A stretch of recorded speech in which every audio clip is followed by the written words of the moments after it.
नमस्कार, मैं हूं अर्पिता आर्या। आप देख रहे हैं डिबेट का नंबर 1 शो दंगल। भारत में बाल विवाह कानून को लेकर आवाज तो आजादी से काफी पहले ही उठ गई। 1928 में बाल विवाह पर रोक लगाने के लिए शारदा एक्ट बनाया गया, जिसे 1929 में पारित कर दिया गया। इसके बाद कई बदलाव हुए। मौजूदा कानून 2007 से लागू है, जिसमें शादी की उम्र सीमा तय है। लड़कियों की शादी की न्यूनतम उम्र 18 साल है, जबकि लड़कों की उम्र 21 साल है। इसी कानून को जब असम में लागू करने के लिए बीजेपी सरकार ने सख्त कार्रवाई शुरू की तो बवाल मच गया। कई जगहों पर प्रदर्शन शुरू हुए। इन प्रदर्शन की आग में घी डालने का काम सियासी पार्टियां कर रही हैं। अब ऐसे में सबसे बड़ा सवाल यह है कि क्या मजहब के हिसाब से देश का कानून लागू होगा? क्या असम की बीजेपी सरकार बाल विवाह कानून को लागू करने के लिए जो हथकंडे अपना रही है, उसके तहत एक खास वर्ग को टारगेट किया जा रहा है? आखिर क्या है ये पूरा माजरा? करेंगे बड़ी बहस। सबसे पहले आपको ये रिपोर्ट दिखाते हैं।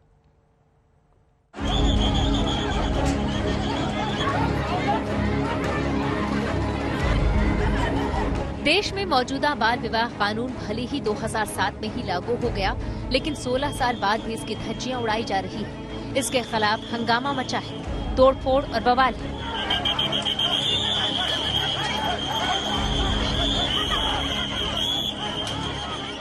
ये तस्वीरें हैं असम की, जहां बाल विवाह कानून तोड़ने वालों पर कानून का डंडा चला तो मुस्लिम समाज के कुछ लोग सड़कों पर उतर आए। पुलिसिया कार्रवाई के खिलाफ अपने गुस्से का इजहार किया। इसी गुस्से को हवा राजनीतिक पार्टियों ने दी है। खुद को मुस्लिमों का अलमबदार कहने वाले असदुद्दीन ओवैसी के जरा तर्क सुनिए। 6 साल से बीजेपी की सरकार आसाम में है। आपने 6 साल से कोई कार्रवाई नहीं की और आपने, ये आपके गवर्नेंस का फेलियर है। दूसरा, आपने कितने स्कूल खोले इस चीज को खत्म करने के लिए, रोकने के लिए। तीसरा, आपने अचानक 4000 केसेस बुक कर लिए और 2000 लोगों को पकड़ लिया आपने। अब जिन महिलाओं की शादी हो चुकी है वो क्या करेंगे? वो एक महिला तो सुसाइड कर ली, उनको क्या करेंगे आप? उनका कौन देखभाल करेगा? तो ये चीजें हैं। चौथी बात ये है कि 18 साल की जब कोई लड़का लड़की हो जाती है तो सेक्सुअल रिलेशनशिप अलाउड है। ओवैसी साहब की अपनी दलील है, लेकिन बाल विवाह निषेध अधिनियम 2006 के मुताबिक देश में पुरुषों की विवाह की न्यूनतम उम्र 21 और महिलाओं की 18 साल है। इतना ही नहीं, असम की सियासत में दखल रखने वाले नेता तो 2 कदम और आगे बढ़ गए और इसे हिंदू मुसलमान बना दिया। देखिए, मैं इसको यही तो मुख्यमंत्री का सबसे बड़ा गेम है कि इसको जैसे तैसे हिंदू मुस्लिम कराना है। हिंदू मुस्लिम कराने से उन लोग को पॉलिटिकल फायदा मिलेगा। मेरा कॉन्स्टिट्यूंसी में एक आदमी सुसाइड किया, खुशबू खातून ने उसमें सुसाइड किया, उसका हस्बैंड डेथ हो गया। तो ये इशू नजरअंदाज करके हिंदू मुस्लिम बनाने से उन लोग को फायदा है। 2024 में जनरल इलेक्शन है, तो उसमें फायदा लेने के लिए यहाँ में हिंदू मुस्लिम बांटना है। हिमंत बिस्वा शर्मा आज के तारीख में कला पहाड़ बन गया है और योगी आदित्यनाथ जो उत्तर प्रदेश के मुख्यमंत्री है, उनके साथ कंपटीशन शुरू कर दिया। वो योगी आदित्यनाथ से ज्यादा हिंदू बनना चाहता है, ज्यादा हिंदुत्ववादी बनना चाहता है। वो साबित करना चाहते हैं हिंदुस्तान में हिमंत बिस्वा शर्मा से कोई बोरा आरएसएस नहीं है। दरअसल असम की हिमंता सरकार ने 23 जनवरी को फैसला लिया कि राज्य में बाल विवाह के खिलाफ कार्रवाई की जाएगी, जिसके बाद 3 फरवरी से असम में बाल विवाह के खिलाफ शिकंजा कसा है। नाबालिग लड़कियों से अवैध विवाह के आरोप में 2250 से ज्यादा गिरफ्तारियां हो चुकी हैं। काली रातिपुৱাৰ পৰা नेक्स्ट 6-7 दिन হাজাৰ হাজাৰ মানুহ, হাজাৰ হাজাৰ যুৱক এৰেষ্ট হ'ব বা যুৱক হওক, মানুহ হওক যোনে বাল্য বিবাহ কৰিছিলে। আগত কৰাবিলাকো এৰেষ্ট হ'ব, এতিয়া কৰাবিলাকো এৰেষ্ট হ'ব। আৰু 14 বছৰৰ তলৰ ছোৱালীক যি বিয়া কৰাইছিলে বা বাচ্চা হৈছে, তেওঁলোকক পস্কো এক্টত ধৰিব। গতিকে সেইটোৰ কাৰাদণ্ড যাৱজ্জীৱন। हिमंता सरकार का एक्शन शुरू होते ही चिंगारी भड़कने लगी। जिस कानून को सामाजिक कुरीतियों को दूर करने के लिए और बच्चियों के अधिकार को ध्यान में रखकर बनाया गया, उसी को लेकर बहस छिड़ गई। ऐसा नहीं है कि ये चाइल्ड मैरिज एक्ट का उल्लंघन सिर्फ मुसलमानों में होता है, बल्कि हिंदुओं में ज्यादा होता है। तो इसमें ये कहना कि साहब मुसलमान ऐसा कर रहे हैं और कार्रवाई को सिर्फ एक रंग देना, मैं समझता हूं ये आपकी उस गंदी मानसिकता का नतीजा है जिसकी वजह से आप हिंदू राष्ट्र का ख्वाब देख रहे हैं, जो न होने वाला है। सरकार जो नियम लागू करती है, सरकार जो कार्रवाई करती है, उसको उनका साथ देना चाहिए। इस देश में अगर रहना है तो संविधान को मानना होगा। अगर आपको यहाँ से कोई आपत्ति है, सरकार से आपत्ति है, पाकिस्तान चले जाओ, कौन रोकता है आपको। बाल विवाह की समस्या की जड़ें सामाजिक आर्थिक से ज्यादा अब धार्मिक हो गई। मजहबी लोगों के कूदने से असम जैसे राज्य में ये समस्या और जटिल हो गई है। असम की आबादी 3 करोड़ 12 लाख है। यहाँ मुस्लिमों की संख्या करीब 1 करोड़ है। असम के कुछ जिलों में अल्पसंख्यक समुदाय में शादियां कम उम्र में होती हैं। एक बड़ी आबादी पर गिरफ्तारी की तलवार लटक रही है। वहीं दूसरी तरफ आदिवासी और दूसरे पिछड़े समुदायों में भी बाल विवाह परंपरा के तौर पर रहा है। ऐसी स्थिति में गिरफ्तारी और केस के मामले बढ़ सकते हैं। ऐसे में विपक्षी दलों का आरोप है कि मौजूदा बीजेपी सरकार ने बाल विवाह को ढाल बनाकर अपना हित साधने की कोशिश की है। ये हालात तब हैं जब मोदी सरकार महिलाओं के लिए शादी की न्यूनतम उम्र को 18 से 21 साल करने पर जोर दे रही है। 15 अगस्त 2020 को पीएम मोदी ने इस प्रस्ताव की घोषणा भी की थी। अगर बच्चियों की शादी की 18 साल की उम्र पर ही सियासत हो रही है तो 21 साल होने पर न जाने हमारे देश के सियासतदान क्या करेंगे।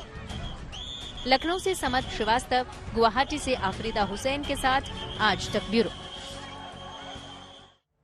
तो कुछ खास मेहमान चर्चा में इस वक्त हमारे साथ जुड़ चुके हैं। तारुफ आपका करा देते हैं। डॉक्टर राजदीप रॉय जो कि प्रवक्ता हैं बीजेपी की तरफ से, सांसद सिलचर से, वो इस वक्त हमारे साथ जुड़ चुके हैं। शुभांकर भट्टाचार्य टीएमसी समर्थक हैं, वो हमारे साथ हैं। सैयद आसिम वकार प्रवक्ता है एआईएमआईएम पार्टी के, वो हमारे साथ हैं। विनय सिंह राजनीतिक विश्लेषक के तौर पर हमारे साथ स्टूडियो में इस वक्त जुड़ चुके हैं। चंपक कलीता जो कि प्रवक्ता है एआईयूडीएफ के, वो हमारे साथ हैं। और प्रमोद स्वामी वो भी प्रवक्ता है बीजेपी के, वो हमारे साथ जुड़ चुके हैं। सबसे पहले सवाल जरा चंपक जी आपसे, जरा मुझे सबसे पहले आप ये समझाइए कि ये जो कार्रवाई हो रही है आपको मुस्लिम विरोधी क्यों लग रही है? नहीं, मुस्लिम विरोधी बोलने से गलत होगा, क्योंकि मैं तो गांव में हूँ। अभी तो यहाँ कुछ लोग भागे हुए हैं, कोई लोगों का अरेस्ट किया गया। यहाँ मैक्सिमम यहाँ हिंदू ही है और जगह में मुस्लिम भी हो सकता है। ये हिंदू मुस्लिम वाली बात नहीं है। ये करना चाह रहे हैं बीजेपी के हिंदू मुस्लिम बन जाए, लेकिन ये बन नहीं रहा है क्योंकि ये कम उम्र वाली शादी सब में ही है। लेकिन सबसे बड़ी बात है, अभी बात निकली तो आपने बोला अभी मोदी जी के बारे में। आज हम लोग का आसाम का जो कांग्रेस का नेता प्रेसिडेंट है, उन्होंने तो ये भी बोला कि पहले वारंट मोदी को जाना चाहिए। मोदी क्या 14 या 13 साल की लड़की से शादी किया है। तो ये चीज है कि जो भी मुझे जरा समझाइए आप ये एक सेकेंड होना चाहिए। मुझे जरा ये समझाइए, आप इसके पक्ष में हैं या आप इसके पक्ष में नहीं हैं? पहले ये स्पष्ट कीजिए। अगर कार्रवाई के पक्ष में है, मैं तो बाल विवाह के विपक्ष में हूँ। हाँ। अगर बाल विवाह तो ये सरकार का अच्छा कदम है या अच्छा कदम नहीं है, बताइए। आप मोदी का विरोध पे कार्रवाई होने सर का पक्ष में कहाँ आप चले गए? जरा वापस आ जाइए। मैं पूछ रही हूँ कि कार्रवाई होनी चाहिए या नहीं होनी चाहिए। बाल विवाह में हूँ मैं, और यहाँ कहा गया कि नरेंद्र मोदी ने कोई 13-14 साल की लड़की से शादी की, तो उन पे कार्रवाई होना चाहिए कि नहीं होना चाहिए? इस पक्ष में आप है कि नहीं है? ठीक है, हो गया सर। अब आप ये जरा बताइए कि आप यहाँ सवाल पूछने आए हैं कि जवाब देने आए हैं? फिर उस तरीके से नहीं, इस तरीके से फिर चर्चा बढ़ाई जाए। अगर आप ये तय करके आए कि आप मुझसे सवाल पूछेंगे और आप सवाल लिखकर लाए हो पूछने के लिए, तो वो बताइए। और अगर आप जवाब देने के लिए प्रवक्ता के तौर पर आए तो मेरे सवाल को सुनिए और उसका जवाब दीजिए। अब अगर खत्म हो गया हो तो एक बार फिर से एक सेकेंड सर, एक सेकेंड मेरा सीधा। अरे सर मुझे क्यों मिर्ची लगेगी? मेरे सवाल से आपको मिर्ची लग रही है, बोल दीजिए तो ना पूछूं। बहुत सीधा सा सवाल है सर। रुकिए एक सेकेंड, आप इसके पक्ष में है कि नहीं पक्ष में है? सरकार का कदम आप इसकी सराहना करते हैं नहीं करते हैं? सरकार की ये पक्ष मुतनजर नहीं है तो सबसे पहले मोदी को सामने आके बोलना चाहिए कि मैंने भी 14 साल के 13 साल की लड़की से शादी की थी, इसका सजा मुझे पहले दे, उसके बाद आवाम को दे। अगर कार्रवाई की बात है तो पहला कार्रवाई तो उन पे होना चाहिए ना। ठीक है, सुन लिया। अब ये जरा बताइए कि जो कार्रवाई अभी असम में हो रही है वो होनी चाहिए कि नहीं होनी चाहिए? नहीं, होनी चाहिए, लेकिन इसमें भेदभाव नहीं होनी चाहिए। ठीक है, इसमें भेदभाव नहीं होना चाहिए। अभी आप देखो 2 दिहाई से असम का मुख्यमंत्री, तो सर आपकी पूरी पार्टी, सर आप अपना अलग स्टैंड रख रहे हैं या पार्टी के साथ रख रहे हैं? आपकी पूरी पार्टी कह रही है मुस्लिम विरोधी ये कदम है। एक सेकेंड सर, अरे चंपक जी सुनिए तो, आपकी पूरी पार्टी कह रही है मुस्लिम विरोधी ये कदम है। मुस्लिम विरोधी कैसे है? कैसे आपको लग रहा है हिंदू मुस्लिम कर रही है बीजेपी? कैसे आपको लग रहा है सिर्फ एक वर्ग को टारगेट किया जा रहा है? मुझे ये बताइए। कह रहा है तो गलत कह रहा है, लेकिन ये चाह रहे हैं कि ये हिंदू मुस्लिम बने, लेकिन ये बना नहीं पा रहे हैं क्योंकि यहाँ हिंदू भी चपेट पे आया है, मुसलमान भी चपेट पे आया है, लेकिन आपका जो कार्रवाई का ढंग है ये गलत है। ठीक है आसिम वकार साहब, आपको क्या लग रहा है इस कार्रवाई पर? देखिए, राजनीतिक अमेच्योर हैं हेमंत विश्व शर्मा जी। एक मुख्यमंत्री को ऐसा नहीं होना चाहिए जैसे वो हैं। भाई आपके यहाँ आपने जो कानून आज बनाया है तो उसका इम्प्लीमेंटेशन अब होगा। आज के बाद से, आज कानून बनाया आपने, अब कल से अगर कोई कानून तोड़ता है तो आप उसके खिलाफ कार्रवाई कीजिए। ठीक है, ये तो मैंने पहला मुख्यमंत्री देखा है, पहला आदमी देखा है जो कानून बना देता है और फिर उसके बाद में जो पहले से लोग, आपका कानून तो था नहीं आसाम में, तो अगर लोगों की शादियां हुई हैं, बहुत से लोगों की शादियां बहुत पहले हुई हैं, उनके बच्चे भी होंगे, आपने लड़कों को, मर्दों को आपने जेल भेज दिया। अब जो शादियां हो चुकी हैं उन बच्चियों का क्या होगा, उन लड़कियों का क्या होगा? सरकार ने कोई ऐसा प्राविधान अपने कानून में किया है कि अगर वो उनके हस्बैंड को जेल भेज रहे हैं तो उन बच्चियों का खर्चा कौन चलाएगा, उनको घर कहां दिया जाएगा, ये बहुत कैसे रहेंगी, उनका वाजिब गुजारा सवाल आपने भत्ता कैसे उठाया है, होगा? जिसको मैं आगे चर्चा में जोड़ने भी वाली थी वकार साहब। लेकिन मुझे जरा ये बताइए, क्योंकि ये मैं अभी बीजेपी से इस पर जवाब लूंगी कि उनकी अपनी क्या प्लानिंग है, क्या तैयारी है, किस तरीके से इसको अमली जामा पहना रहे हैं वो मैं उनसे पूछ लूंगी, उनसे समझ लूंगी। लेकिन क्या आपको लगता है किस तरीके के कदम होने चाहिए, इसको और सख्ती से साथ लागू किया जाना चाहिए, और शादी की जो तय उम्र है उसी के हिसाब से शादी होनी चाहिए, आप इसके पक्ष में हैं? नहीं, मैंने आपसे कहा कि ऐसा नहीं कि खाली ये एक विशेष धर्म में या एक विशेष जाति में ये प्रॉब्लम होगी। बहुत सी जातियां, बहुत से धर्म रहते हैं। ठीक है। ऐसा नहीं कि आसाम में खाली मुसलमान या खाली हिंदू या खाली आदिवासी में जो लोग रहते हैं, सब में ये प्रथा थी। मैं खाली ये पूछ रहा हूं कि ये तो बात का डिस्कशन है या नहीं है, इसको खत्म होना चाहिए कि नहीं होना चाहिए, बस सीधा सा सवाल है सर। नहीं मैडम, मैं तो जो सवाल पूछ रहा हूँ बहुत सीधा सा वाजिब सवाल मैंने पूछा है। आप भी सवाल पूछने के लिए आए हैं क्या? नहीं, मैं तो जवाब देने के लिए आया हूँ। हाँ, आप देखिए, आपके सवाल से मैं तो नाराज नहीं हो रहा हूँ। नहीं सर, तो मेरा जवाब दीजिए ना। आप बार आपने पहले बार मैंने पूछा, आपने घुमा दिया। मैंने बड़ी शांति से सुना। दूसरी बार सवाल पूछा, आपने फिर घुमा दिया। मैंने बहुत शांति से सुना, इसलिए मैं तीसरी बार आपसे एक बार रिपीट करके सवाल पूछ ले रही हूँ और चाह रही हूँ कि आप दे पाएंगे इस पर जवाब, तो बताइए नहीं। और पैनलिस्ट के पास भी मुझे जाना है। आप इसके पक्ष में है कि नहीं है, आपकी पार्टी इसके पक्ष में है कि नहीं है, ऐसे जो उम्र तय है उस हिसाब से शादी होनी चाहिए या नहीं होनी चाहिए? नहीं, मेरी बात तो सुन लीजिए। बिहार में अभी नीतीश जी की सरकार ने शराबबंदी लागू कर दी, तो शराबबंदी लागू होने के बाद इसका बहुत आसान सा जवाब हो सकता है। सुनिए तो, हाँ या ना, या कह नहीं सकते, हाँ या ना, या कह नहीं सकते, चॉइस आपकी है। आपसे मैं यहाँ पूछ रही हूँ, आप बिहार चले गए सर, असम की बात पे आप बिहार चले गए। बिहार पर भी सवाल होना चाहिए। सबसे अधिक 68% बाल विवाह वहां पर होते हैं सर, उस पर भी सवाल होना चाहिए और करूंगी मैं। लेकिन जो आपसे सवाल पूछ रही हूं सर, उस पर दीजिए ना जवाब। ये होना चाहिए तय उम्र सीमा के हिसाब से शादी होनी चाहिए या नहीं होनी चाहिए? सर बहुत सीधा सा सवाल, होनी चाहिए या नहीं होनी चाहिए? सर मैंने आपसे जो सवाल पूछा है, नहीं मैं ऐसे जवाब ही नहीं दूंगा। आप समझ रही हैं मेरी बात को, आपने मेरी बात को अप्रिशिएट किया, उसके बाद भी आप सुनने पर तैयार नहीं है। कल को पूरे देश में आपने कहा कि अब नॉर्थ ईस्ट में गाय का गोश्त प्रतिबंधित, फिर आप दूसरे टॉपिक कानून बना दिया। तो क्या जो लोगों ने पिछले 10 साल में गाय का गोश्त खाया, आप उनको जेल भेज देंगे?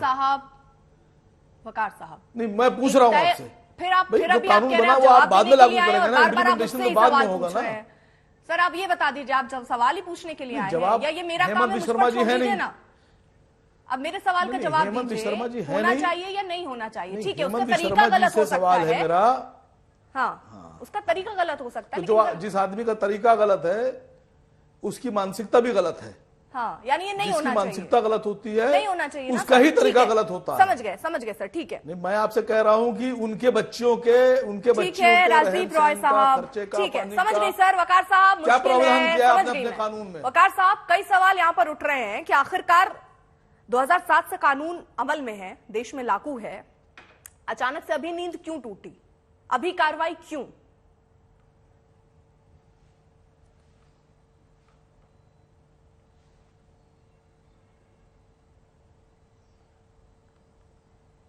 राजदीप रॉय जी, आवाज आ रही है आप तक? जी, आवाज पहुंच रही है आप तक?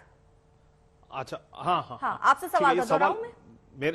मेरे से सवाल है जी, ये? आपसे सवाल है कि 2007 प्लीज, से ये मैंने कानून सुना लागू है सर, अभी नींद क्यों टूटी और अभी कार्रवाई क्यों? देखिए, 2007 का ये कानून है जब कांग्रेस सरकार में था। फिर 2012 की नवंबर में पोक्सो आया, तभी सरकार में कांग्रेस था। और इतना दिन जो लागू नहीं हुआ, इसका मतलब ये नहीं है कि ये लागू नहीं होगा जिंदगी में, आप ये तो नहीं कहना चाहते। और आज का दिन में पूरे असम के लोग, असम की आबादी है 3 करोड़ 30 लाख, 3.3 करोड़, उसमें सारे ज्यादा से ज्यादा लोग इस जो मुहिम जो आज हमारे ऑनरेबल मुख्यमंत्री ने जो लगाया है कि 4000 केस में करीब 2200 अरेस्टेड है अभी, उसमें हर धर्म के लोग हैं, हर कास्ट सब कास्ट के लोग हैं। सो ये जो लोग हमारे विरोधी लोग जो कहना चाह रहे हैं कि अभी क्यों, क्योंकि इलेक्शन आ गया, तो हमारे किसी ना किसी टायर की, ये पंचायत हो या असेंबली की हो या साधारण निर्वाचन, कभी ना कभी तो इलेक्शन होता रहता है। तो इसका मतलब जो भी आइन बनेगा, कानून बनेगा, हम कभी लागू नहीं करेंगे। आज से करीब 200 साल पहले जब ईश्वर चंद्र विद्यासागर जी ने ये मुहिम छेड़ा था सामाजिक जो रेनाइसा होने के लिए, तब का पूरे देश, पूरे समाज इसमें उबड़ पड़ा। कुछ कुछ जगह, कुछ कुछ देश की कुछ कुछ जगह ये जो सामाजिक जो न्याय होना चाहिए था वो नहीं हो पाया। तो आज का दिन में हो रहा है, तो उन लोगों को क्यों इतना परेशानी हो रहा है? हम नहीं, थोड़ा एक छोटा सा बात, एक छोटा सा बात मैं कहना चाहता हूं। एक छोटा सा बात, आपने सवाल पूछा कि अभी ये जो महिला लोग घर में रह जाएंगे जिसके हस्बैंड अरेस्ट हो गया, उनका क्या होगा? आपको, आपका जानकारी के लिए, आपका व्यूअर की जानकारी के लिए, असम की मुख्यमंत्री डॉक्टर हिमंत बिश्व शर्मा जी ने पूरा का पूरा डाटा उन्होंने एसपी लोगों से मांगा है, डीसी लोगों से मांगा है। He has already asked to provide medical assistant, सब लोगों को मेडिकल असिस्टेंट दिया जाएगा। और हमको पूर्ण विश्वास है हमारे मुख्यमंत्री पे। ये एक सोशल इशू है, ये सोशल इशू को हम पूरा समाज से इसको उखाड़ के फेंकेंगे। और जो महिला लोग ऐसे शादीशुदा होने का बाद घर में है, इनके लिए भी हम कुछ ना कुछ सोचेंगे। आप निश्चिंत अगर किसी के घर को आप तोड़ रहे हैं, हाँ, तो आप तोड़ने के बाद उनको सड़क पर बैठाने के बाद ये पूछेंगे कि अब आपकी क्या रिक्वायरमेंट है, अब हम क्या इसको फुलफिल करेंगे, आप बैठे रहिए सड़क के किनारे। नहीं, जब आपने गिरफ्तारी की तो क्या उससे पहले आपने रोड मैप नहीं तय किया कि वो महिलाएं जो अब शादी के उन्हें लंबा वक्त हो गया है वो क्या करेंगी? अब आप आंकड़े मंगा रहे हैं, तब तक वो महिलाएं क्या करें? एक बात आपने जो एक लॉजिकल वो सोचा है, ये ठीक नहीं है। ये लोग क्रिमिनल है, ये लोग आइन कानून तोड़ा है। तो जो लोग कानून को तोड़ते हैं, देश का कानून को नहीं मानते हैं, इनके अगेंस्ट में कार्रवाई होगा। और हर मेरा कंसर्न उन लड़कियों के लिए है, अगर नहीं हुआ इसका इतना दिन, इसका मतलब ये नहीं है। और कोई भी लोग ऐसा नहीं है कि रास्ते में बैठे। सुनिए स्वाति जी, कोई रास्ते में नहीं बैठा है। अर्पिता है। आपको गलती और वहम में नहीं होना चाहिए कि कोई नहीं, कोई रास्ते में बैठा नहीं है। और कोई रास्ते में बैठता भी है, ये सरकार की जिम्मेवारी है उसको ठीक लाइन पे लाने का। और सरकार इनके लिए काम करेगा, कार्रवाई करेगा। जिम्मेदारी और सब काम सवाल मैं पूछ रही हूँ, सरकार की है। जो जिसकी जिम्मेदारी है वो जिम्मेदारी देखेगा। हुए जो महिलाएं कानून तोड़ता है उसका जिम्मेदारी सरकार का नहीं है। जो कानून तोड़ता है उसका जिम्मेदारी सरकार की नहीं है। जो कानून तोड़ता है उसका जिम्मेदारी सरकार की नहीं है। बाकी जो असहाय लोग हैं उनका जिम्मेदारी सरकार देखेगा। ठीक है, लेकिन इसको शायद वक्त से किया जाना चाहिए था। बार बार इसी को लेकर सवाल भी उठ रहे हैं। शुभांकर भट्टाचार्य जी, आपको क्या लगता है कि सरकार की जो कार्रवाई है, ये कार्रवाई सही है या सही नहीं है? देखिए, इसके दो तरीके से पहलू हैं जो आप आगे चल के पूछेंगे कि भाई पहली बात यह है कि क्या चाइल्ड मैरिज रुकना चाहिए कि नहीं रुकना चाहिए? बिल्कुल रुकना चाहिए, नहीं होनी चाहिए, आगे इसको रोका जाना चाहिए, सही बात है। लेकिन फिर उसके आगे प्रश्न ये आता है, फिर हेमंत बिश्व शर्मा कहाँ गलत हो गए? अगर सब कुछ सही है वो तो सही काम कर रहे हैं। लेकिन आपने खुद ही अभी जो प्रश्न अभी आपने पूछा हमारे भी बंधु से, तो आपने देखा कि यहाँ पे बात आती है संवेदनहीनता की। जहां पे आप बिल्कुल यही नहीं सोच पा रहे हैं। आपने बिल्कुल सही इस बात का आपने प्रयोग किया कि भाई अगर किसी का घर तोड़ा जा रहा है तो उस घर को तोड़ने के बाद आप पूछ रहे हो। एक सिस्टम लागू करने का एक प्रक्रिया होती है। भाई आपकी सरकार 6 साल से पिछले वहीं पे है, वहां पे आप राज कर रहे हैं। अब तक आपने तो कभी सोचा नहीं, अचानक एक रात को आप उठे, आपका मूड आया, आपने सुबह आपने एक कानून लागू कर दिया, उसके तहत इधर होने लगा। कौन जिम्मेदार होगा? अभी सीमा खातून ने अभी आत्महत्या कर ली, कहीं ना कहीं हम सब उसके जिम्मेदार हो जाते हैं अगर हम उसके प्रति अगर हम संवेदनहीनता दिखा देते हैं। तो बात ये नहीं कि इसको रोकना चाहिए कि नहीं, क्या ऐसे रोकेंगे आप? ये है सवाल। क्या इस प्रकार से रुकेगा? क्या आप 50,000 लोगों को अंदर कर देंगे, 50,000 बेवाएं बना देंगे, तब जाके ऐसे करके रुकेगा? क्या इसके लिए आप ये कहना चाहते हैं कि ईश्वर चंद्र विद्यासागर ने इस तरीके से प्रक्रिया अपनाने के लिए उन्होंने उस बात को एडवोकेट किया था, इसकी वकालत की थी? ये गलत है। रुकना चाहिए, 100 बार रुकना चाहिए, लेकिन उसका एक सिस्टम है, उसको बनाने का एक तरीका है। ठीक है। हम लोग शिक्षित लोग हैं, वहां पे ये समझना पड़ेगा कि कौन लोग बाल विवाह में कौन मुदस्स है। जो आदिवासी है वो अशिक्षित है। सबसे पहली चीज है तो उनको शिक्षित तो करिए कि गलत है क्यों। अभी भी वो शिक्षा से दूर है। आप बिना मॉरल, ये बात वहीं पे आ जाती है कि मॉरल पुलिसिंग करिए, लेकिन पहले वो मॉरल एजुकेशन डालिए, तो उनको समझाइए तो कि उनके लिए गलत क्यों हुआ है। आप उनके भले के लिए कदम उठा रहे हैं, ये तो समझाएं। यही चीज ईश्वर चंद्र विद्यासागर ने किया। तो अगर आप ईश्वर चंद्र विद्यासागर का अगर पांव के कोना भी पकड़ना चाहते हैं तो तरीका फिर वही अपनाइए। ठीक है। अगर सर, एक छोटा सा सवाल इस पे आपने बहुत बढ़िया बात कही, मैं एक छोटा सा सवाल इसमें पूछ लेना चाह रही हूँ आपसे कि पश्चिम बंगाल की स्थिति में आप क्या देखते हैं? वहां पर चलिए हेमंत बिस्वा शर्मा, जिस पर हम चर्चा कर रहे हैं आसाम को लेकर कि ये होना चाहिए, नहीं होना चाहिए, होना चाहिए, लेकिन इसके पूरी प्लानिंग के बारे में और तरीके से सोचकर होना चाहिए। पश्चिम बंगाल के लिए आपको क्या लगता है? बाकी जगहों पर सरकार तो कुछ सोच ही नहीं रही है। वो महिलाएं जिनकी बहुत कम उम्र में शादी हो जाती है, वो वैसे ही प्रताड़ना झेल रही हैं, वो वैसे ही शारीरिक मानसिक रूप से प्रताड़ित हैं। अब बच्चे, शिशु, माता, सबको नुकसान हो रहा है। आपको लगता है कि और सरकारों को भी कदम उठाना चाहिए? ठीक है, इन्होंने पूरे प्लान वे में नहीं किया, लेकिन बाकी सरकार को प्लान वे पर सामने आना चाहिए ना। बिल्कुल उठाना चाहिए। मैं बिल्कुल आपका समर्थन करता हूं कि बाकी सरकारों को भी तेजी लानी चाहिए। लेकिन एक बात बताऊं, पीसीए में जो कानून है वो केंद्र का कानून है। अगर वो केंद्र का कानून है, वो पूरे देश पे लागू है। ऐसा नहीं है कि अगर पश्चिम बंगाल में कहीं पे अगर ऐसी कोई शादी की अगर कोई घटना सामने आती है तो उसको रोकने का कर्तव्य बिल्कुल, वो कोई भी सरकार हो, ममता बनर्जी की सरकार हो, उसको रोकने का कर्तव्य उनके ऊपर बनता है। लेकिन अगर वो भी ये काम नहीं करती हैं कि अगर वो पुराने से लेकर शुरुआत कर दे कि भाई जिसको हमारे कानून, भाई 10 साल से ममता बनर्जी वहां पे दो टर्म से उधर से राज कर रही है, अब अगर वो सबको उठा के अंदर करने लग जाए तो प्रश्न तो उठेगा कि भाई पिछले 10 साल तक आप क्या कर रहे थे, या आपने थर्ड टर्म में जाके अचानक आप चुके थे क्यों? वहां पे ये प्रश्न तब भी उठेगा। बात यह है कि अगर कानून अगर है, उस कानून को लागू करने के लिए। ठीक है विनय जी, आपकी जल्दी से इस पर प्रतिक्रिया, और उसके बाद प्रमोद स्वामी जी आ रही हूं मैं। ठीक, आ रही हूं, राजदीप जी आ रही हूं। एक बात ये समझिए कि जो बार बार बात आ रही है कि हेमंत बिस्वा शर्मा जी रात को सोए और सुबह उठकर एक कानून लागू कर दिया, जी बिल्कुल ये सही बात नहीं है। सर्वे हुआ था, नेशनल फैमिली हेल्थ सर्वे 5, उसमें जो आंकड़े आए हैं बहुत खराब आंकड़े हैं, बड़े चौंकाने वाले आंकड़े हैं। असम के कई जिले हैं जैसे धुबरी है जहां 50% शादियां बाल विवाह हैं, और बाल विवाह में 6, 7, 9 और 10 साल की बच्चियों के भी विवाह हैं। इसलिए मैं आग्रह करता हूं जो पैनलिस्ट है, रिमोटली भी आप ये संकेत मत दीजिए कि आप इसके पक्ष में हैं। दूसरा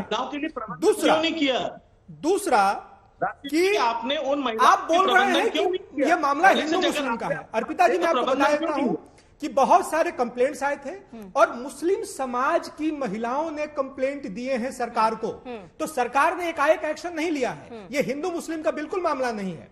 दूसरी एक बात आप समझिए कि मैं तो ताज्जुब हूं कि इस पे बहस कैसे हो सकती है, या तो आप साथ में हैं या तो नहीं है। ये जो मामला है, ये जो कानून लागू हुआ है, मैं समझता हूं ईश्वरचंद्र विद्यासागर जी का नाम आया, राजा राम मोहन राय जी का नाम आता है। ये अभी के मुख्यमंत्री, असम के मुख्यमंत्री हेमंत बिस्वा शर्मा को उसी लीग में खड़ा करता है। ये रिफॉर्मिस्ट माने जाएंगे और गुड प्रैक्टिसेस के नाते जितने और राज्य हैं इंक्लूडिंग पश्चिम बंगाल जहां की स्थिति और भयावह है, उनको गुड प्रैक्टिसेस ऑफ गवर्नेंस के नाते इसको फॉलो करना चाहिए। विनय जी, मुझे एक चीज समझाई, क्योंकि आपने इतनी उसको बारीकी से रिसर्च और ये सब समझाया। आपको नहीं लगता कि जो जिनकी शादी हुए 2 साल 3 साल हो गए, क्या सरकार को, जब आप कोई क्राइम कर रहे होंगे तब एक्शन लेना चाहिए, या क्राइम हो चुका है 3 साल 4 साल पहले और आपको अब याद आ रहा है अच्छा सन 2004 में एक मर्डर हुआ था, चलिए अब हम सजा दें? तो क्या ये होना चाहिए? अर्पिता जी, ये कानून जो है ये 2007 में भी लागू नहीं हुआ। ये बाबा साहब आम्बेडकर का बनाया हुआ कानून है। इसमें अलग अलग सुधार हुए हैं, अलग अलग समय पे अलग अलग चीजें जुड़ी हैं। एक बात आप समझिए कि सरकार में कह रहा हूं ना, हेमंत बिस्व शर्मा ने रात को सोए और सुबह उठ करके नहीं किया। ये जो सर्वे रिपोर्ट है उसके आधार पर हुआ, और साथ में जिन महिलाओं पर ये गुजरा है, जो महिलाएं इसकी विक्टिम हैं, उनका मेन स्ट्रीमिंग, उसको मुख्य धारा में लाने का प्रावधान है, अभी की सरकार ने किया है। एक स्वास्थ्य के नाते उन पर जो इंपैक्ट पड़ा है, स्वास्थ्य में माल न्यूट्रिशन और बहुत सारे एनीमिक हो रहे हैं, उनको स्वास्थ्य के नाते मुख्य धारा में लाया जाए, उनको शिक्षा के नाते मुख्य धारा में लाया जाए। तो ये जो अरेस्ट हैं, महिलाओं को सड़क पर नहीं छोड़ा जा रहा है, उनको इस सरकार ने ये व्यवस्था की है कि उनको मुख्य धारा में लाया जाएगा। ठीक है प्रमोद जी, जानकारी नहीं है इन लोगों को। हिंदू मुस्लिम करने से खुद से पड़ेगी। हाँ, रोक रही हूँ आप सभी को। एक बड़ी खबर आ रही है, all India Muslim personal law board का बयान अब इस पूरे मामले में आया कि यूनिफॉर्म सिविल कोड अलोकतांत्रिक है, अलोकतांत्रिक बताया है। All India Muslim personal law board का ये बयान सामने आया है। All India Muslim personal law board का ये बयान कि जो यूनिफॉर्म सिविल कोड की बार बार बात और जिक्र हो रहा है, जिसको लाने के लिए कई तरीके की दलीलें, हालांकि इसके पक्ष में इसके विपक्ष में आवाजें उठती रही, लेकिन all India Muslim personal law board का ये बयान अब नई कड़ी इसमें जुड़ती हुई, यूनिफॉर्म सिविल कोड अलोकतांत्रिक है। वकार साहब, बिल्कुल सही बयान है। मैं तो इस पे पहले भी बोल रहा था, हमारे राष्ट्रीय अध्यक्ष जनाब असद ओवैसी साहब इस पे कई बार बोले हैं। ये ईमानदारी से देखा जाए तो ये वाकई में हिंदुस्तान में रहने वाले सभी धर्मों के लिए अलोकतांत्रिक है। कैसे? ये एक ऐसा कदम उठाया जा रहा है, बताऊं आपसे। देखिए, अकेले कोई एक विशेष धर्म तो रहता नहीं है। हिंदुस्तान में कई धर्म रहते हैं, बहुत सी जातियां हैं, सबकी अपनी मान्यताएं हैं, अपने अपने रिचुअल्स हैं। ठीक है। सब अपनी अपनी तरह से, कोई कुछ खाता है, कोई कुछ पहनता है, कोई किसी तरह रहता है। तो मैं समझता हूं कि पूरे हिंदुस्तान में तो इसमें आप खाना पीना कहां से ले आए, मुझे ये समझाइए। समाज रहते हैं। अगर किसी हर पूरे समाज की बात है, कोई भी धर्म रहता हो, हर धर्म को अगर समान अधिकार देने की बात हो रही, तो अलोकतांत्रिक कैसे है भाई? देखिए, मैं बता रहा हूं आपसे, नॉर्थ ईस्ट में जब आप कानून, ऐसा तो है नहीं कि किसी एक स्टेट के लिए बनाएंगे, जब आप यूसीसी की बात कर रहे हैं तो पूरे भारत में एक समान कानून। अब आपने कहा कि साहब उत्तर प्रदेश, बिहार, मध्य प्रदेश, छत्तीसगढ़, दिल्ली, राजस्थान में गाय का गोश्त नहीं खाया जाएगा, प्योर पाबंदी। तो नॉर्थ ईस्ट में आप कैसे लागू कर देंगे? तो यूसीसी कहां हुआ? गोवा में आपके जो पूर्व मुख्यमंत्री थे, इंतकाल फरमा गए मरहूम, वो कहते थे कि अगर बीफ कम पड़ेगा तो हम इंपोर्ट करेंगे।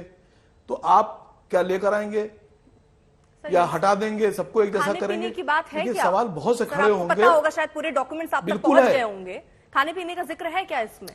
नहीं, किस समानता की बात है सर? जरा विनय जी, जरा कल को ये भी सवाल खड़ा होगा तो अगर एक सेकंड जरा सुन लीजिए, एक मिनट वकार साहब। जी, ये रोज के टीवी डिबेट्स में हिंदू, मुसलमान, सिख, ईसाई होता है। मैं मानता हूं और मुझे लगता है कि वकार साहब भी मुझसे सहमत होंगे कि धर्म एक आचार संहिता है, मॉडल कोड ऑफ कंडक्ट है कि आप अपने कैसे रहते हैं और समाज के साथ समन्वय कैसे बिठा करके आप रहना सीखते हैं। कोई भी धर्म अगर उस मॉडल कोड ऑफ कंडक्ट के खिलाफ है तो मुझे लगता है उसमें सुधार की जरूरत है। अगर कोई भी धर्म आपको लगता है कि 5 साल और 9 साल की बच्चियों से विवाह करने की मान्यता देता है तो उसमें सुधार की जरूरत है।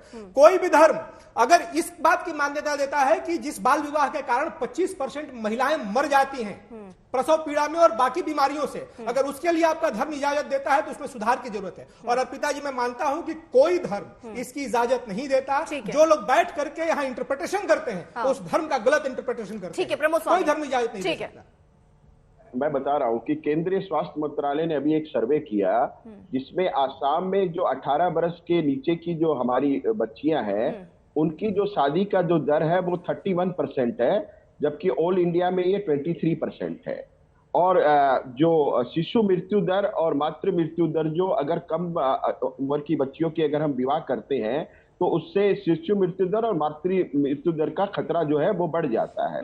तो अब अगर हम एक कानून लेके आए हैं, जो कानून 1929 से जो कानून है और जिसमें कई बार संशोधन हो चुके हैं, 2007 तक जिसमें संशोधन हुआ है, तो इसमें मूल प्रश्न यही है कि क्या आप इस कानून के पक्ष में हैं? क्या महिला सशक्तिकरण के लिए, हमारी मातृशक्ति को बचाने के लिए, हमारी बेटियों को बचाने के लिए क्या इस तरह के कानून की आवश्यकता है या नहीं है? दूसरी बात, यहाँ कुछ पैनलिस्टों ने सवाल उठाया कि अगर किसी के पति को जेल में भेज दिया जाता है तो फिर उसकी पत्नी का जीवन निर्वाह किस तरह होगा। तो आसाम सरकार की एक स्कीम है जिसको हम अरुणोदय स्कीम बोलते हैं। उस स्कीम के तहत उस महिला को हर महीने एक सुनिश्चित राशि हर महीने दी जाती है। तो माननीय मुख्यमंत्री ने कहा है कि अरुणोदय स्कीम के तहत जिन महिलाओं के पति को इसमें गिरफ्तार किया जाएगा उनको हर महीने एक सुनिश्चित राशि जो है अरुणोदय स्कीम की तरफ से दी जाएगी। हाँ, और उनको खान पान की सुविधा के लिए उनको चावल भी उपलब्ध करवाए जाएंगे। तो ये मोटा मोटी बात हुई।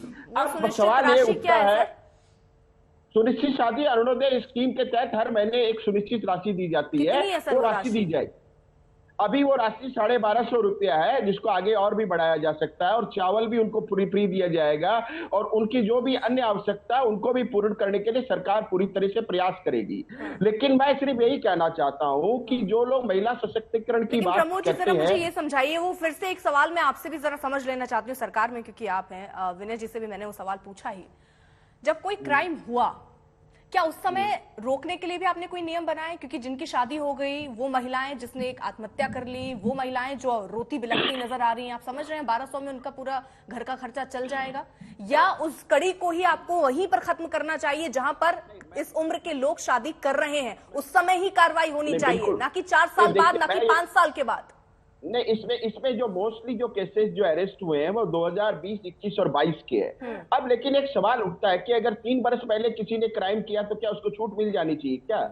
तो ये तो हमारा लॉ ऑफ द लैंड इसकी इजाजत नहीं देता। तो अब आप कानून का अगर पालन करते हैं, सख्ती से पालन करते हैं, तो जो राजा होता है उसको जब राजधर्म का पालन करता है तो उस समय कभी कभी उसको सख्त निर्णय भी लेने पड़ते हैं। तो क्या देश में एक कानून की व्यवस्था बनाने के लिए क्या जो शासन में जो पार्टी है उसको सख्त निर्णय नहीं लिए जाने चाहिए? अगर सख्त निर्णय नहीं लेंगे तो ये मृत्यु दर इसी तरह से बढ़ती रहेगी, हमारी मातृशक्तियों को इसी तरह से असुविधाओं का सामना करना पड़ेगा। तो कहीं ना कहीं से तो शुरुआत होनी पड़ेगी। आप सिर्फ ये बात कह करके कि इसको पहले क्यों लागू नहीं किया, क्या देर से क्यों लागू किया, इसको कहकर आप सच्चाई से मुंह नहीं मोड़ सकते। मैं सिर्फ दो शब्दों में अपनी वाणी को विराम देना चाहूंगा। हंगामा खड़ा करना मेरा मकसद नहीं, हंगामा खड़ा करना मेरा मकसद नहीं, मेरा मकसद है कि शक्ल और सूरत बदलनी चाहिए। मेरे सीने में न सही, तेरे सीने में सही, कहीं अगर आग है तो जलनी चाहिए। ठीक है वकार साहब, आपके भी सीने में आग है? नहीं, मैं बताऊं आपसे, देखिए ईमानदारी की बात अगर कोई कर रहा है तो उसको सुना जाना चाहिए। जब से दुनिया बनी और जब से मनुष्य की उत्पत्ति हुई है, मनुष्य पैदा हुआ है, तब से रिफॉर्म्स हो रहे हैं। जब समझ में आता है कि ये गलत, उसमें रिफॉर्म, ये गलत, उसमें बहुत से लोग थे पहले, लोग कपड़ा नहीं पहन पाते थे ठीक से, नंगे घूमते थे, पत्ते पहनते थे, ठीक, रिफॉर्म हुआ, कपड़ा आया, उन्होंने पहना। लोग खाना बनाना नहीं जानते थे, कच्चा खाते थे, जानवर मारे खाते थे, फिर रिफॉर्म हुआ। तो रिफॉर्म तो वक्त के हिसाब से आता है। ठीक है, बात रिफॉर्म की नहीं हो रही है। मैंने जो सवाल पूछा है, मैं आपकी नियत पे सवाल खड़ा कर रहा हूँ, आपके रिफॉर्म पे सवाल नहीं खड़ा कर रहा हूँ। मेरा कहने का मतलब है कि आपने अपने कानून में उन बच्चियों के लिए कोई प्रावधान किया? आपकी नियत पे भी हम भी सवाल खड़े कर रहे हैं। आप ही के पार्टी के नेता थे जो नोटबंदी के समय में एटीएम में हिंदू मुस्लिम ढूंढते थे। आप ही के पार्टी के नेता के भाई कहते थे कि 10 करोड़ 100 करोड़ पे भारी पड़ेंगे। तो जरा अपने गिरेबा में भी झांक लीजिए, जिनके सर मैं बोल दूं, सर दूसरों के घरों पे पत्थर नहीं मारा करते। बोल दूं? आप बोलिए। अरे सर आप काबिल आदमी है, सुनिए मेरी बात।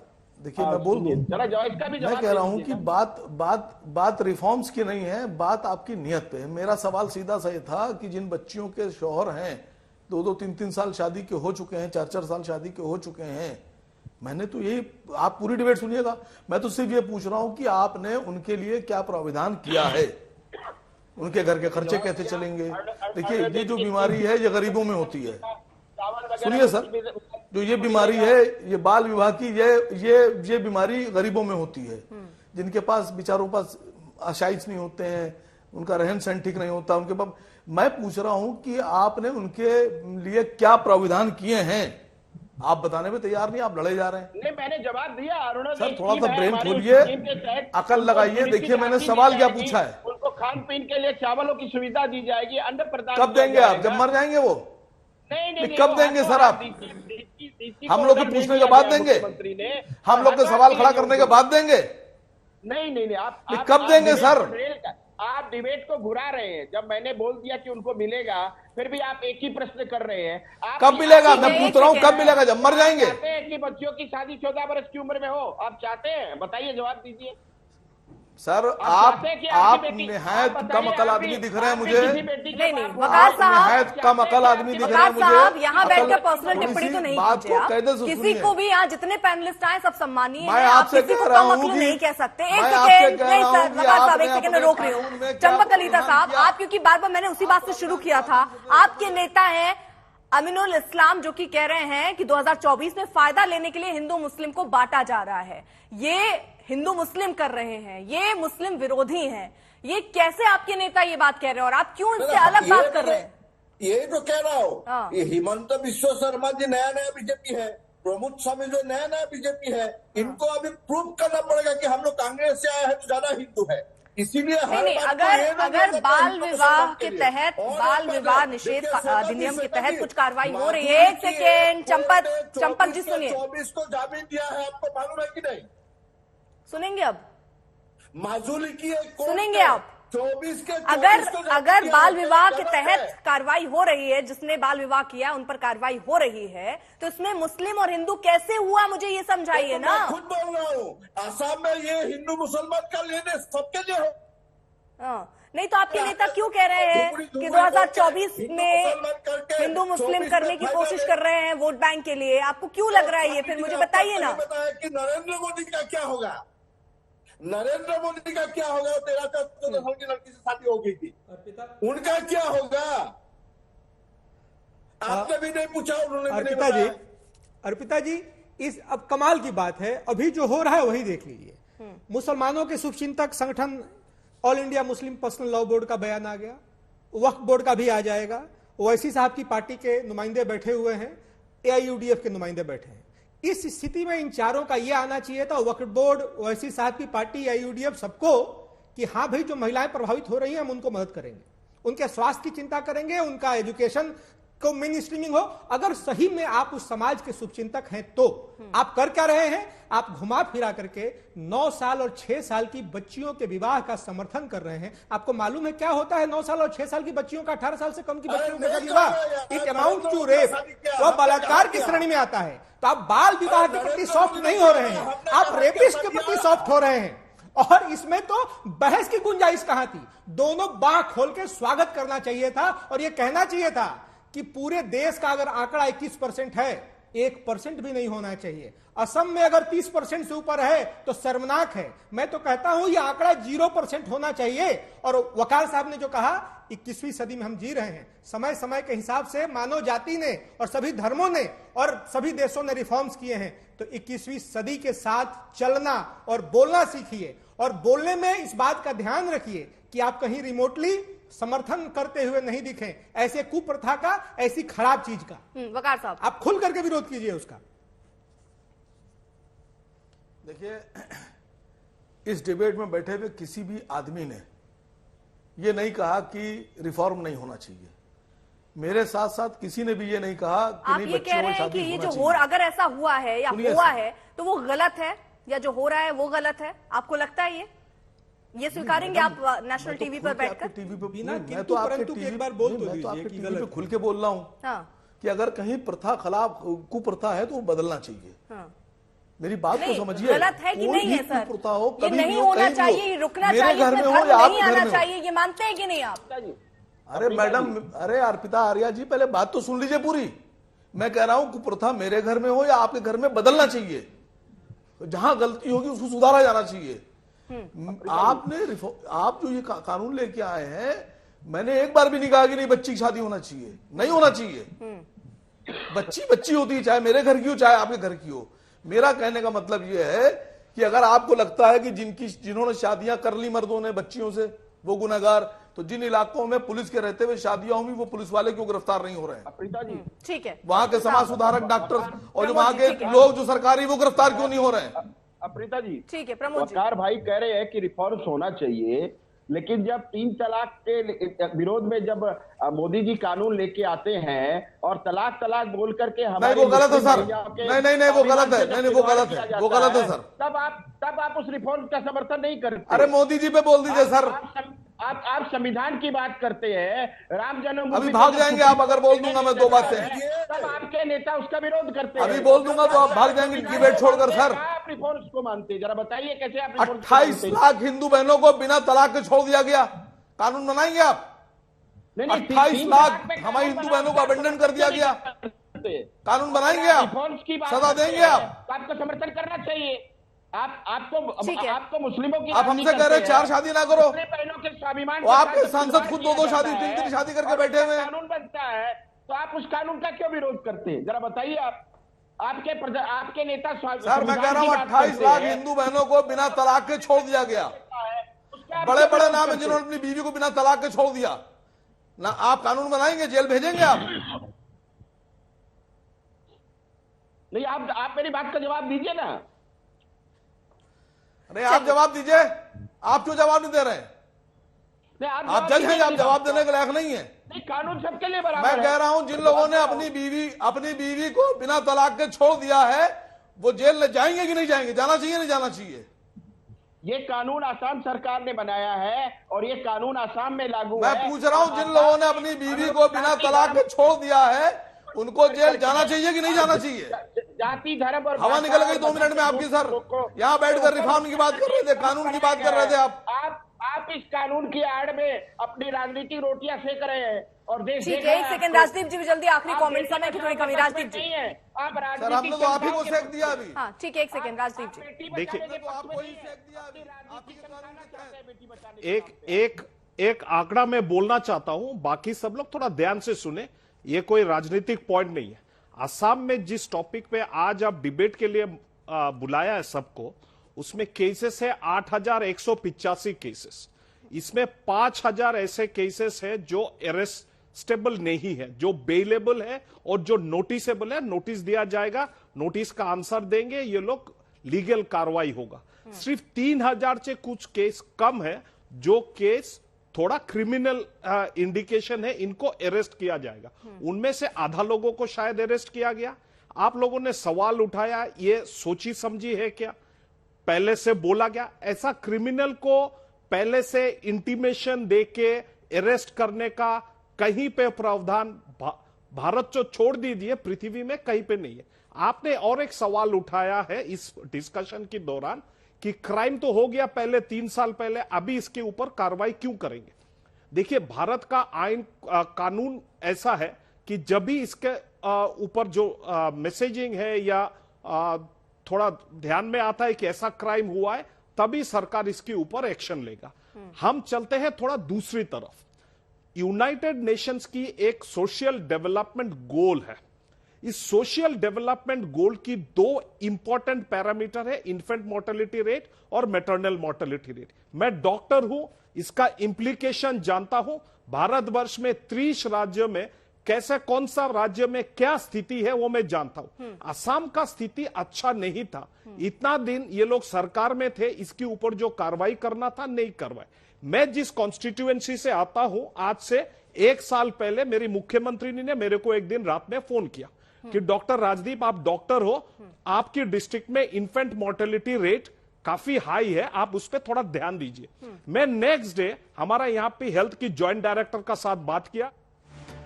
ठीक है, तो वक्त फिलहाल हमें इतनी इजाजत देता है, लेकिन ऐसे कदम जो महिलाओं के लिए हो, उन लोगों के लिए हो जिसकी वजह से हम देख रहे हैं कि हमारी महिलाएं बहुत पीछे रह जाती हैं, उनकी पढ़ाई नहीं हो पाती और भी कई तरीके की दिक्कत, न सिर्फ उस महिला को, बच्चों को कई तरीके की दिक्कतों का सामना करना पड़ता है। तो सुधार तो जरूरी है, लेकिन राजनीति इस पर नहीं होनी चाहिए। लेकिन सुधार की भी व्यवस्था कैसे होगी, कैसे लगाम लगेगा, इस पर भी पूरे नियम के तहत आगे कदम रखना चाहिए।